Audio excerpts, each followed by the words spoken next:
Yes. C'est bon. Ça marche. Bonjour à tous. J'espère que vous allez bien. J'ai eu envie de faire un petit direct. Comme ça, moi j'aime bien improviser les choses. Pour vous remercier déjà d'être aussi nombreux. Ça fait 9 mois que j'ai ouvert cette page.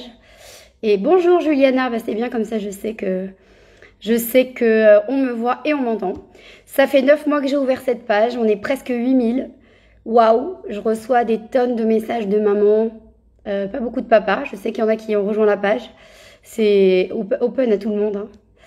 Et voilà, je suis contente parce que le nombre, peu importe, ce qui m'intéresse, c'est de vous toucher, de vous partager ma vision des choses, de vous montrer à quel point l'intuition parentale a été oubliée ces dernières années. On a enrobé tout ça derrière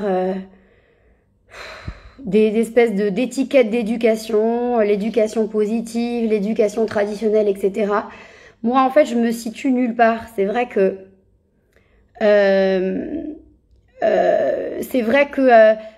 voilà, je suis imprégnée d'éducation positive naturellement, c'est-à-dire que je considère que les enfants, on doit leur parler comme à des adultes, comme vraiment à des êtres humains, mais des êtres humains en formation. Donc mon but, c'est toujours de m'adapter à eux. Et je suis la médiatrice un petit peu, et souvent en tout cas, entre les parents et les enfants. J'étais enseignante en fait pendant 13 ans à peu près. C'était mon premier métier. Et j'ai adoré enseigner. J'étais en école traditionnelle, en école publique et en école privée. J'ai adoré, j'avais une grande liberté pédagogique que j'ai un peu perdue quand je suis allée dans le privé. Mais de façon générale, à un moment, j'étais plus en résonance avec mon intuition justement pédagogique. À un moment, j'ai senti qu'il y avait trop d'enfants, il y avait trop de consignes, c'était trop cadré. Et j'avais plus envie d'enseigner comme je le faisais. Je criais pas mal parce que j'essayais de gérer comme je pouvais. J'avais 28 élèves souvent. Et même si je vois vos commentaires, je vais vous répondre après, vous inquiétez pas. Même si je sais que on peut pas avoir d'école idéale, moi j'avais plus envie d'être cette personne-là. Ensuite j'étais enceinte de ma fille. En fait j'étais enseignante avant d'être maman. Je me suis mariée un peu tard. Et du coup, quand je suis devenue maman, je me suis dit, attends, est-ce que tu as envie de dépenser autant d'énergie pour les enfants des autres, alors que tes enfants, ta fille va arriver. Donc j'ai trouvé des compromis. J'ai réussi à avoir un petit peu le pied dans les deux domaines, dans le domaine de la maman et le domaine professionnel, enfin de l'éducation, parce que j'adorais ça. Et puis à un moment, quand mon fils est né, le deuxième, 3 ans après, j'ai décidé je sais pas pourquoi, j'ai rencontré la pédagogie Montessori, de laquelle on m'avait jamais parlé dans mes années quand j'ai passé mon concours d'instit. Et puis j'étais passionnée, j'étais fascinée par cette dame, Maria Montessori, par cette force de caractère, indépendamment du fait qu'elle ait qu'elle ait une pédagogie, on va dire une observation de l'enfant qui me ressemble, qui est très intuitive. J'étais fascinée parce que c'était la première femme médecin en Italie. À l'époque, c'était une profession qui n'était pas réservée aux femmes. Et elle s'est battue, elle a réussi. Elle a fait un travail impressionnant au niveau pédagogique. Et voilà, ça m'a fascinée. Mais ce qui m'a fascinée, c'est surtout au niveau vraiment de la transmission des savoirs.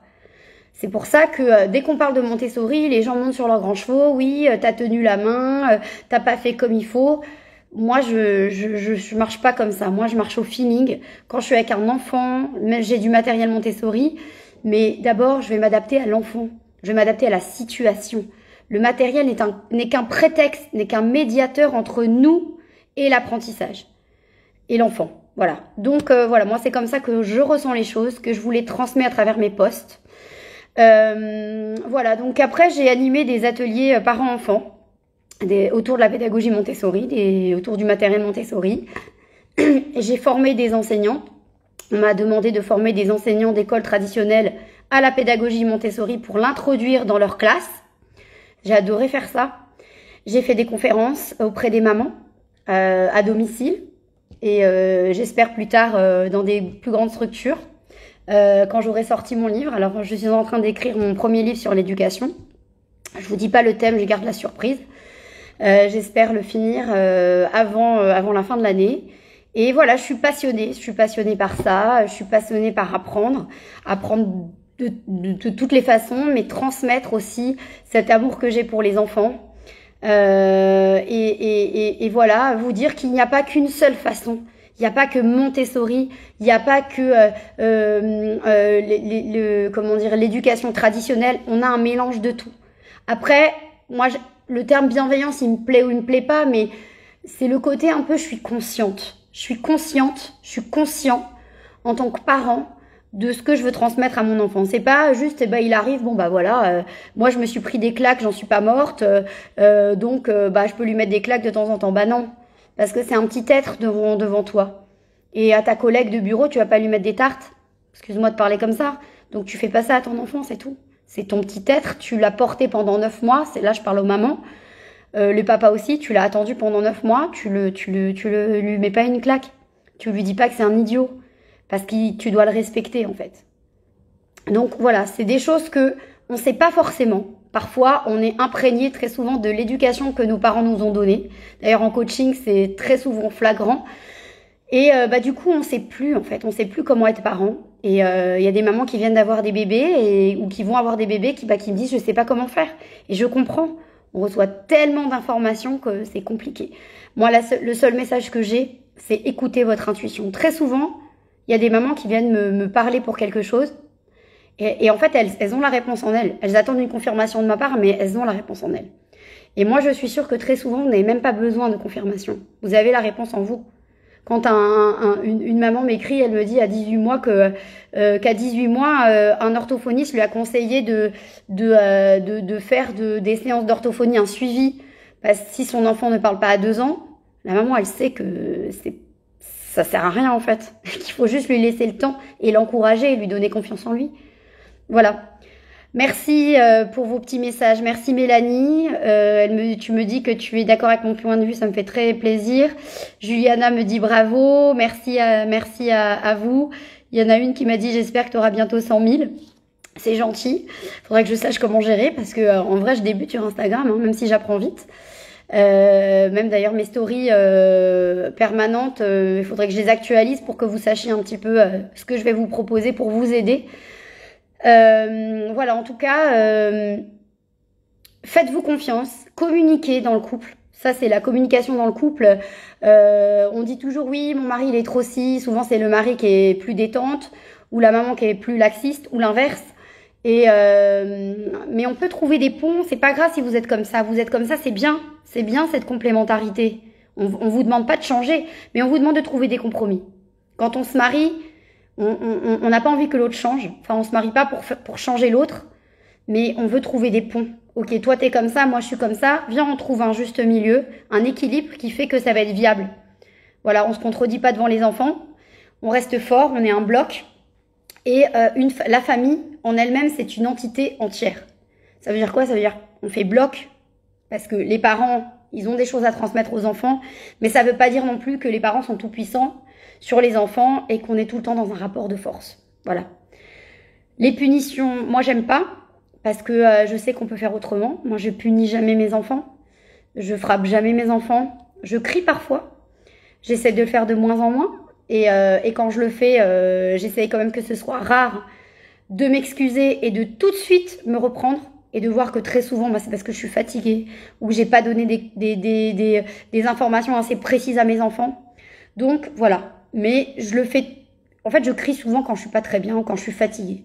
Donc voilà, c'est quand même rare, mais pour vous dire que c'est possible de crier, ça arrive. Alors, une fois j'ai mis un post, je vous le remettrai une fois, qui s'appelle « Tu peux crier sur ton enfant ». Et je disais, tu peux crier si c'est rare, si c'est vraiment parce que t'as pas d'autres moyens. Et puis on me dit, oui, tu te rends compte, tu encourages aux violences éducatives ordinaires. Non, non, les gens normaux, les parents qui travaillent beaucoup, les parents qui ont peu de temps, ils crient. Ça en fait pas d'eux des mauvais parents, c'est juste qu'ils n'ont pas les ressources. Très souvent, on ne sait pas gérer nos émotions. On nous a jamais appris, c'est nouveau, ça fait 10 ans qu'on parle des émotions des adultes. Moi, franchement, quand j'étais jeune, on m'a jamais parlé des émotions, de comment les gérer. Mon but aussi, c'est de vous montrer comment apprendre à vos enfants à gérer leurs émotions. Parce que quand vous leur apprenez ça vous incite à apprendre à gérer les vôtres, mais vos enfants, ils sont plus forts. Ça fait pas d'eux des chochottes. parce qu'ils vont être en connexion avec leurs émotions. Ça fait pas d'eux des chochottes en fait. Au contraire, plus on apprend à se connaître et plus on apprend à son enfant à se connaître, et plus il est fort en fait. Donc c'est pas du tout une déconnexion de notre force ou je sais pas quoi. Pas du tout. Et les garçons aussi, ils ont des émotions. Les hommes, ils ont des émotions. Et c'est bien de pouvoir en parler. On peut en parler à son conjoint, sa conjointe, on peut en parler à un psy, on peut parler à un ami, on peut parler à un journal intime, si on est plutôt introverti. Mais on peut pas les garder en nous tout le temps. Parce que quand on garde tout le temps nos émotions, notre colère, notre tristesse, nos rancœurs, parfois on a des rancœurs dans le couple, on a une tristesse, on a vécu quelque chose qu'on n'a pas sorti, je sais pas moi, une fausse couche, un décès, etc. Forcément, ça va sortir de vous par des cris, par de l'introversion, par quelque chose de négatif. Donc, il faut essayer de se défaire de ce qu'on a en nous. Moi, je vous donne une petite anecdote de mon fonctionnement parce que j'ai vraiment appris à me connaître et c'est ce qui fait que j'ai vraiment aujourd'hui gagné en confiance en moi depuis ces dernières années. Moi, quand je ressens une émotion que je n'ai pas gérée, que je n'ai pas écoutée, à un moment, je suis dans la rue et je m'arrête, je me dis attends Débo, il y a un truc que t'as pas géré. C'est quoi? Par exemple, vous savez, parfois, on a plein d'émotions en même temps. On a reçu une bonne nouvelle, on a reçu une mauvaise nouvelle, un courrier qui nous déplaît, notre patron qui nous crie dessus, je sais pas, une décharge au contraire d'amour de notre enfant. Et puis, il y a tellement d'émotions que c'est plus. Et moi, ce que j'aime bien, c'est lister, me dire, attends, ça, tu l'as géré, ça. Ah oui, ça, tu l'as pas géré. Voilà. Des fois, voilà, je sais pas, je reçois un commentaire désagréable, sur le coup, ça m'énerve. Et après, je le gère. En vrai, des commentaires désagréables, il n'y a pas mort d'homme. Tout à l'heure, j'ai reçu quelqu'un qui a lu une publication sur pourquoi je suis contre les devoirs et il a commenté ah oui, et après tu proposes une offre flash pour vendre. Bah oui, en fait, c'est mon métier, je fais pas du bénévolat. Je donne déjà beaucoup gratuitement. Maintenant, il y a des parents qui ont envie d'aller plus loin. Voilà, ça me permet de vous en parler. Pour aller plus loin, vous avez des conférences que j'ai faites parce qu'avant je faisais régulièrement des conférences en ligne. Pendant le confinement, j'ai fait aussi un programme de coaching de groupe et mes conférences, elles sont à des prix super abordables. Vous en avez déjà 2 dans ma bio, éduquer sans punir, éduquer sans trop crier, qui sont vraiment super et elles sont vraiment pas chères. Donc voilà, je les mets parce que je sais que tous les parents n'ont pas de budget pour prendre un coaching individuel. Voilà. Régulièrement, je vous propose des offres flash. C'est quoi? Ce sont des packs thématiques. On a, j'ai fait le pack sur les écrans, le pack sur le Wonderful Tool, l'âge de 2 ans. Je vous l'annonce, le prochain pack, ce sera sur la famille. Les relations dans la famille, les frères et sœurs, etc. Ce sera sûrement la semaine prochaine. Et ça, ce sont des offres qui restent pendant 3 jours et après, je les enlève du catalogue. Et puis, je propose du coaching individuel. J'ai testé une nouvelle formule. Parce que j'ai remarqué que les mamans, elles n'ont jamais le temps de se poser. Et du coup, j'ai testé un coaching par WhatsApp. WhatsApp, c'est un outil que vous connaissez très bien, que vous maîtrisez très bien, les messages vocaux aussi, et qui vous permet de parler avec moi tous les jours pendant 2 semaines. Tout est expliqué dans la description de mon produit. Je vous le mettrai en commentaire tout à l'heure. Et en fait, on va avoir des échanges comme ça pendant 2 semaines, et ça va vous permettre de tester des choses à la maison au fur et à mesure que je vous en parle. D'avoir des déclics et d'avoir le temps de mettre en place. Donc, vous n'avez pas de contrainte horaire parce que vous pouvez m'envoyer votre message toute la journée avant 9h30 du soir. Donc, c'est quand même très libre. Moi, je vous réponds aussi dans la journée. Et du coup, voilà, j'ai testé cette formule depuis quelques semaines là avec des mamans. J'ai des super résultats. Les mamans apprécient ce format, apprécient pouvoir parler. Parce que souvent, on sait pas trop comment faire pour, on est en coaching, etc. Mais on n'arrive pas à tout sortir parce que voilà, forcément, il y a un temps limité. Et c'est vraiment un format qui n'existe pas. Enfin, j'ai pas vu de coach qui proposait ça. Mais moi, j'adore tester en fait. J'adore tester ce qui convient le mieux aux mamans d'aujourd'hui. Je les connais les mamans d'aujourd'hui. C'est pour ça que Inspiration Maman, normalement c'est inspiration pour les mamans d'aujourd'hui. IMA. Ima, ça veut dire maman en hébreu, entre parenthèses. Et je sais que les mamans d'aujourd'hui, elles n'ont pas le temps. Les parents d'aujourd'hui, ils n'ont pas le temps. Je dis les parents parce que les coachings sont complètement ouverts aux papas, hein, il n'y a pas de problème. On peut même le faire en couple ou écouter justement les échanges en couple. Et les mamans, elles n'ont pas le temps. Elles n'ont pas le temps de se poser 45 minutes devant un ordi. Le soir, il y a les enfants, etc. Donc, c'est quelque chose qui... On a l'impression que c'est rien du tout, mais en fait, c'est très intense. Parce que vous me dites tout ce que vous avez sur le cœur. Et moi, avec mes 20 ans d'expérience, je vous donne mon recul et je vous donne des solutions à essayer de mettre en place. Et vous avancez comme ça. La dernière fois, j'ai une maman après avoir écouté mes vocaux, elle m'a dit j'arrête pas d'écouter vos messages et j'en ai les larmes aux yeux. Parce qu'il y a des déclics qui se font. Parce qu'enfin, on peut se faire entendre par quelqu'un. Des fois, on n'a pas envie de parler à son conjoint. Des fois, on est maman solo. Des fois, on n'a pas envie de parler à ses copines ou à sa maman. On a envie juste d'être avec soi-même et d'avoir une professionnelle qui nous écoute. Voilà. C'est ce que je vous propose à travers ce coaching WhatsApp. Qu'est-ce que je fais aussi? Alors, de temps en temps, j'aime bien vous mettre des petits produits que j'utilise au quotidien avec mes enfants. Vous avez adoré le couteau magique. D'ailleurs, je l'ai mis en story permanente. Oui, je parle vite. Le couteau magique, c'est un couteau génial qu'il faut avoir à la maison pour rendre ses enfants autonomes à partir de 2 ans. Je vous ai parlé des lettres pour le bain que j'avais utilisé avec ma fille quand je lui ai appris l'alphabet, quand elle avait 2 ans aussi. Voilà, et j'ai en fait toute une liste sur mon site internet de recommandations. Je vous ai cherché les liens sur Amazon et à chaque fois je vous explique un petit peu comment je m'en sers. Donc comme je sais que vous n'avez pas forcément le temps, je vais vous faire à chaque fois des publications. J'essayerai une fois tous les 10 jours sur un produit que j'utilise au quotidien et que je trouve génial en fait. Madame Kila me dit oui, j'ai testé hier, top, bah tant mieux. Et du coup, il y a des marques particulières que j'aime beaucoup. Il y a des produits particuliers et comme il y a énormément de références sur Amazon, bah moi je vous trouve le lien particulier. Voilà. Qu'est-ce que je vais faire aussi? Parce que bon, j'ai une personnalité multipotentielle. Je m'intéresse à énormément de choses. Et même si je me focalise essentiellement sur l'éducation, je vais continuer à partager plein de choses en story. Là, c'est vrai que j'étais en vacances avec mes enfants, c'était pas évident. Je vais vous partager plein de choses, plein de conseils, etc. Bon, j'aime aussi faire un peu du développement personnel, pas que de l'éducation, parce que ça part de nous aussi. Il faut qu'on se sente bien dans notre rôle de parent pour être bien. Mélanie, merci beaucoup c'est top ce que tu proposes, vraiment. Merci, ça me fait très plaisir. Je vais proposer aussi, je sais pas à quelle fréquence, des conférences en plus qui n'ont rien à voir. Là, par exemple, dimanche 18 septembre, c'est dans 2 semaines, je crois, je vais proposer une conférence sur la multipotentialité. La multipotentialité est un super pouvoir si on sait l'apprivoiser. Je vous mettrai ça en story. C'est une conférence que je vais faire en présentiel chez moi, pour les gens qui habitent à côté de chez moi. Mais aussi, je vais la faire le soir en ligne. Parce qu'il y a beaucoup de gens beaucoup de mamans et même de papas qui se sont reconnus dans ma description de la multipotentialité, parce que j'en ai parlé dans les semaines précédentes. Et j'ai eu envie de leur transmettre tous les conseils, tout ce que j'ai appris en fait sur la multipotentialité. Et je ferai d'autres conférences.